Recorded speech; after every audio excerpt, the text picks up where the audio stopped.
Hello বন্ধুরা, নমস্কার। আজ লক্ষ্মীর কিচেনে বানাবো ছিম আলু শালগম দিয়ে রৌ মাছের রেসিপি করব। তো কীভাবে করব তোমরা আমার পাশে থাকো, দেখতে থাকো বন্ধুরা। এখন আমি সবজি কেটে নেব। সবজি কাটা হয়েছে, ধোয়া হয়েছে, মাছ ধুয়ে হলুদ নুন মেখে নিয়েছি, মশলাও নিয়ে নিয়েছি। কড়াই গরম হয়ে গেছে, সর্ষের তেল দিয়ে দিয়েছি। তেল গরম হয়ে গেছে, মাছগুলি ভেজে নেব। সবগুলি মাছ এক এক করে দিয়ে দিয়েছি। একটু লাল লাল করেই ভেজে নেব, উল্টে পাল্টে। মাছ লাল লাল হয়ে গেছে, দেখুন। তুলে নিচ্ছি। সেই তেলে আমি জিরা ফোড়ন দিয়ে দিয়েছি, শুকনো লঙ্কা তেজপাতাও দিয়ে দিয়েছি।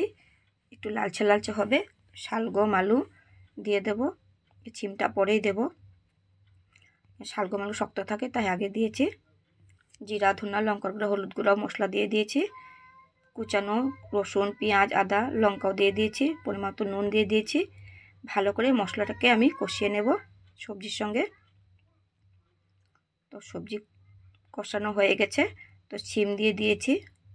শিমও ভালো করে আমি কষিয়ে নেব। কষানো হয়েছে, কুচানো টমেটো দিয়ে দিয়েছি। নেড়ে চেড়ে সামান্য একটু চিনি দিয়ে দেব।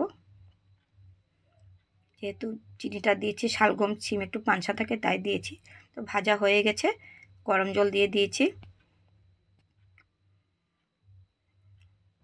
তো নেড়ে চেড়ে মাছ দিয়ে দেব। ঝোল ফুটে উঠেছে, তো মাছ দিয়ে দিয়েছি। ভালো করে নেড়ে চেড়ে আমি, সবজিটা হয়ে গেছে, ধনেপাতা ছড়িয়ে দেব।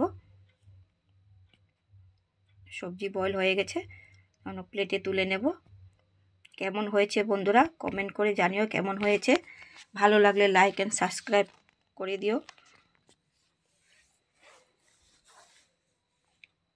ফেসবুক ইনস্টাগ্রাম বন্ধুরা আমাকে ফলো করো, ঠিক আছে বন্ধুরা। আজ এতখানি রইলো।